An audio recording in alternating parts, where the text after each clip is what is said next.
we're moving on to Spector Dance and the summer programs that they have, and there's, of course, so much more to talk about.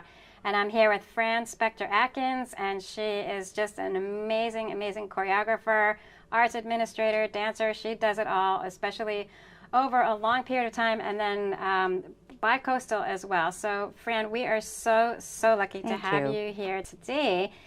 So let's talk about what Spector Dance is about and how you're handling the summer programs these days. Well, we love our summer program. It starts on June 25th and goes through July 29th. Oh, nice. And we offer something for everyone. There's so many programs over the summer. We offer week-long summer camps for 3 to 5-year-olds. There are 2 this summer. One is called The Ocean in Motion. Oh, phenomenal. And it sort of draws upon my longtime interest in ocean issues, but for children. Yeah. And they love the creatures and the whole rhythm of the ocean. And we're also doing something called Princess Summer Camp, which really gives kids a sense that we try to approach it, because all kids love to be princesses, and we try to approach it from what it means to be a good person. Wow, that's wonderful. And, you know, to be kind to each other and to work as a team and to be, you know, generous and nice. So we try to do it from that perspective. That's all good. Yeah. Can you tell me, like, so you said 3 to 5-year-olds, but you have other age groups. Yeah. Is that how you break up the day or break up the time? Well, the week-long programs kind of are separate from the programs we have for older dancers. Okay. And we have 2 big studios and lots is going on in the summer. So we also have just regular classes that people can participate in if they want to do ballet twice a week, or they want to do jazz or hip hop or and that's for yoga. All ages, right? For all ages. That's what I'm understanding is that even oh, I could for go all and ages and all levels. And we have adult classes, and that's great too. And then we have guest artists that come in the summer. Oh, that's This is kind of interesting. We have Charles Torres is coming in. He's from the Bay Area, and he danced with Sacramento Ballet and with Company C, a lot of the Bay Area companies, and San Francisco Ballet. And he will teach for 1 week, open classes for all people to come and enjoy. And then he's going to be creating a new work for local dancers that will be performed at the end of the summer at our choreographer showcase. So do many of the kids who have been in the summer camps, do you find that they become motivated to see more and to be really inclined to, they want to see the best. They want to see somebody who's coming from somewhere outside the area to perform for them, to show their process and that kind of thing. We hope that we create a comprehensive experience for our dancers. It's not only classes, because classes are wonderful, but we like to expose them to dance history. And to, I'm teaching a dance history class, not this summer, but over in the fall. But we'd like them to see and experience other styles of choreography, and that's why we encourage them to participate with the guest artists and also to see the choreographer showcase, which is something we offer twice a year. And we have 10 to 13 choreographers who come from primarily statewide, but nationally and internationally as well.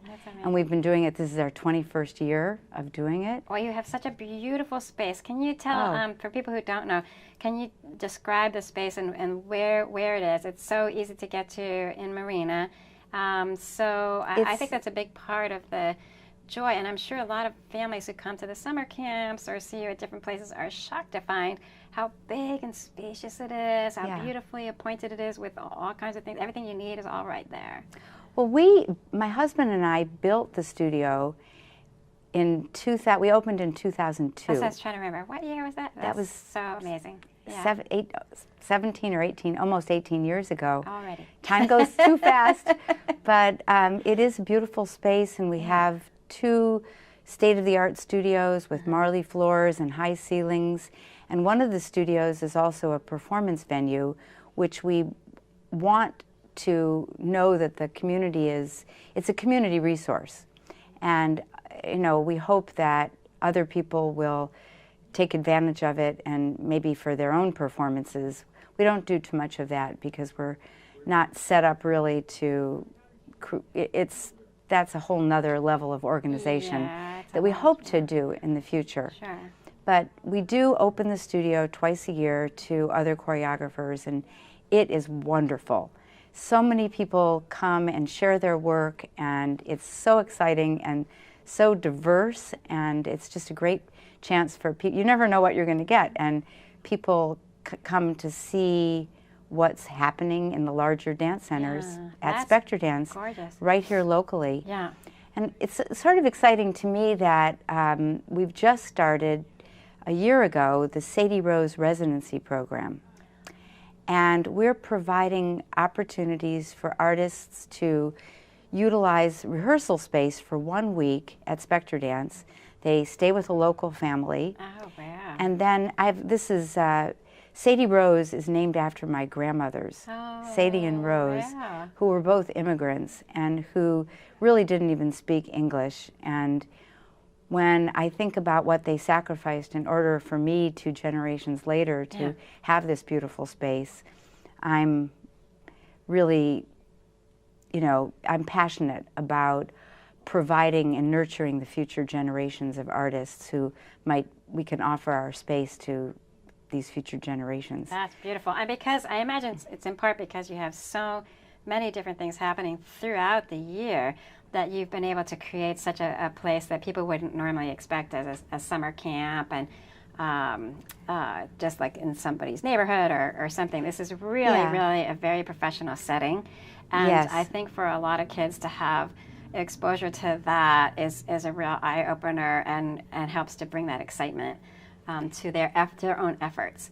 Can you talk about some of the things that you've noticed over the years when people come, even just for those little short bursts in the summer, where you really noticed some of the kids have really blossomed, like during that time, all of a sudden they discover their capacity that they maybe didn't know, or their potential that they could only guess? A couple of things I think are very nurturing for youth and their potential. One thing we offer is an intensive summer camp. For 1 week, Jonna Bedell, who is the dance teacher at Robert Louis Stevenson School and also at Spector-Dance, she's infectious and wonderful. And she's really hip-hop and jazz person, but she runs this program where the dancers come at 9 in the morning and dance until 4. And they do all kinds of different things. That's amazing. It's been so popular. Wow. And it's geared toward dancers who are more, maybe they've never had an exposure or only have a beginning exposure. Wow. And it does just what you just said. It sparks their interest. They learn about what it feels like to be fully engaged in dance. This is, to me, one of the most exciting things, most wonderful things, and most rewarding for the families is the way that these summer arts experiences, dance, visual arts, everything, really trigger a new awareness for the person and for their whole family of the potential that person has. Whether they pursue a lifelong experience or whether they just do that one summer, it is something that there's a lot more they realize, to me, than I thought. And that's a really big deal. It's very powerful. It is. I have spent my life in dance. And when I think about what dance gave to me, that's kind of what I want to pass on. And I feel like with dance opened the doors for me for, I really feel my passion, my motivation, it kind of just sparked something that I think that art and dance is the doorway for some people. Not for everyone, but for those people that can be ignited in that way, I want to be facilitating that. That's brilliant. And dance can be that. And summer programs can be a time when they're not involved with school and when they can immerse themselves in something they might not have had the opportunity to do.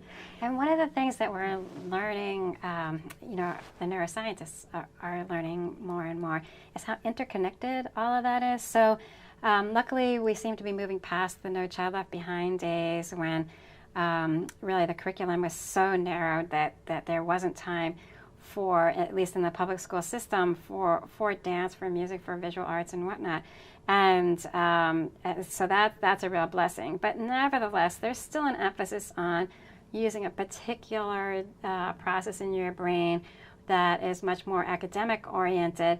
And yet what the neuroscientists are finding is that the more we can engage other kinds of things through movement, through dance, through learning how to use our voice, how to use different creative processes, we actually strengthen our capacity to learn, to remember, and to talk about what we know. And so to me, everything that you're doing throughout that time, and actually any class that anybody ever takes with you, it looks from the outside like you're doing something with their bodies, and that's certainly true, but our bodies are so interconnected with everything else. So you're giving them joy, you're giving them then hopefulness, but also this great sense of agency. They come to you, I'm sure some of them come to you and just feel like, well, I can't, but let me just try. And then eventually they realize, wow, I can, and so what else can I do? Yeah, it's such a beautiful thing to see the lights go on. Yeah. And we're doing some programs outside of Spector Dance now with special populations like learning disabilities at Chartwell School and at-risk youth at Rancho Cielo. Oh, right, yeah. And we're working with the Veterans Transition Center and also the Porter Center with military families. And it's such a exciting program. Yeah. We just agree with the Arts Council that arts are the answer and that dance is the answer. We're totally, we're totally with you, and we feel that we can do so much good in the world. So tell me, before we have to go, I do want to just talk about that you're nominated as Best Studio and Best Venues through the Monterey County Weekly Readers Poll, which is awesome. And one thing that we want the parents to know who may think about, so tell me more about all this, that Fran was just awarded the American Ballet Theater National Training Curriculum Certificate. Yes. How did that happen? It was a 10-day program in New York City. And it is pretty rigorous, and you have to pass an oral exam and a written, you have to demonstrate your work, and it was fantastic. And actually, it's just the first of 3 sessions. Oh, wow. I'm going back again in June. Wow. For the next week. It's a week. And then I'm very excited about it because they have studied and put together a curriculum that their intention is to raise the level of dance training nationally. Wow, and I awesome. Really think they're doing that. It's very, they've taken, there's the English system, the Danish system, the Russian system, and the French system. And they've kind of studied, along with physical therapists and body trainers, wow. how to develop dancers in the most healthy way. And we worked with it was fantastic. That's amazing. It was. And I feel like I've come back just 2 weeks ago. Yeah. And I can see the changes in the dancers. That's I'm really so amazing. excited about it. And what I'm going to be doing is doing teacher training for all the teachers I at was just Spector going to Dance. ask you about that. That is yes. amazing. And they're going to be, I'm writing curriculum, and I'm writing a syllabus. The curriculum comes from ABT. The syllabus is more specific to what actually goes on in the classes. Yeah. And we have a lot of new teachers now, and over the summer, I'm doing training for all the teachers so that we're all on the same page. I think it's a really good step for our school. Of all the things that you want to bring to the teachers, what do you think will be the hardest for them to implement? Is there anything that comes to mind that might be tricky, but you'll help them through? Well, I think you have to really be sensitive to the level, the emotional needs of a child. Oh, very good. That's so awesome. When a child, things are appropriate at certain levels, and you shouldn't go too fast. You really you can't give them what you are as a dancer. You have to really understand their physical and emotional needs, even their neurological needs, speaking of neuroscientists. But I think that is really important for all of us to be working at the same level, not going too fast, and being really, really guided by what is age appropriate. That's amazing. Age and stages, right? And yes, emotional stages, physical stages, and neurological. It's, you know, I have a background in occupational therapy. Oh, so that must help a really, lot. it does. It really brings back all that training. Yeah. That's so amazing. Yeah. So I'm totally sold. Let's say I'm a parent and I am desperate to put my child into your summer programs. Now what do I do? Call us.